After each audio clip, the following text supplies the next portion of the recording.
How does he sell that agenda? Sarah. It's too big, it's too bold, it's too far left, as Chris said.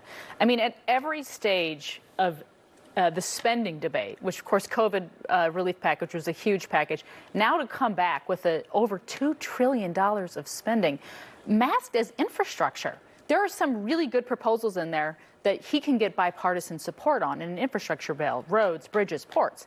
But so much of it is social spending, and social spending that is not a one-time deal. It is another entitlement.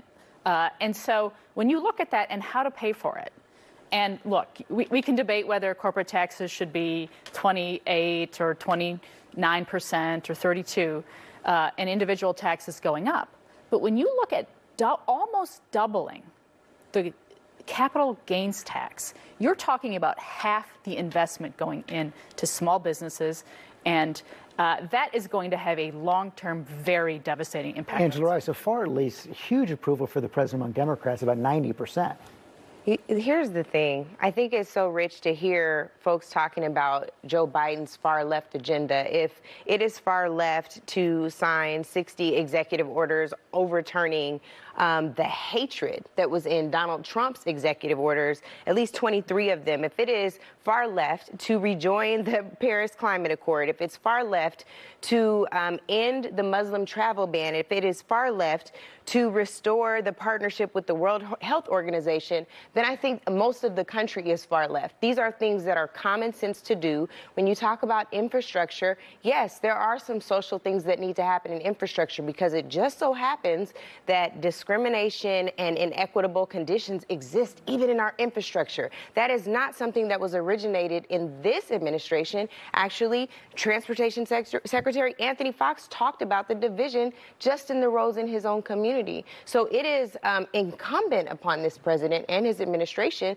to undo all of the hatred from the last one. So, Chris, I address that point. It does seem that the specific proposals the president is making are broadly popular. George, they're not. Look, we could set up straw men and say, well, he overturned this executive order, next executive order. That's not what we were talking about this morning. What Sarah just talked about, the capital gains issue is nothing more than income redistribution.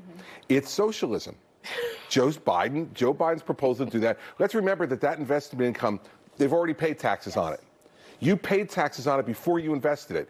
And now you're going to pay taxes on it again at the same rate that you pay. But a difference in the rate, it changes the capital gains tax into socialism? Sure, of course it does. It's redistribution of income, George. And I just want to warn everybody out there, wait until you see what happens to your retirement funds. If Joe Biden gets a 39.6% capital gains, wait till you see what happens to the market. And as most people in America who have their IRAs and their 401ks and self-directed retirement invested in the stock market, they're going to see their retirement income and their college savings income and 529s drop significantly. It's so That's going to be the problem. It's so interesting to hear this allegation of socialism. I know these are buzzwords that work very well with the Republican Party, so congratulations for using them this morning. But I think what is so interesting is we have people in the middle of a pandemic that you said wouldn't matter by the time we get to the fall. And on the left, there's a conversation happening about student loan debt. How much should be forgiven, $50,000 versus $10,000? And we're talking about a capital gains increase when you all just had basically the reparations that my community's been asking for in your last tax proposal. So I don't even understand what we're talking about here.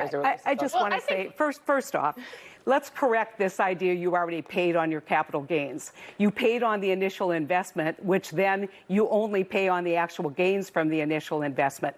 So let's not say you already paid taxes on it. You're actually earning income. You're actually getting dividends, or you're getting interest, or when you sell it, you make money. And this is one of the biggest scams in the history of forever on income redistribution. If you have a tax, if you have a stock, you can pass it on to your kids with stepped-up basis, and it's never taxed. You know that there needs to be reform in unearned income. No. And so to demonize it and say it's going to hurt the little guy, that just is not factual, Chris. And there's proposals to undo a lot of the inheritance tax benefits as well. But look, this is really a matter of how do you want to help Americans. And there's been so much investment in diversity and inclusion and ESG and climate change companies. And what Joe Biden has proposed, factually, will take half of that money and, as Chris said, redistribute it in another form in social programs that, to date, in many cases, have not proven to be the most effective way to help lift people up. And so, look,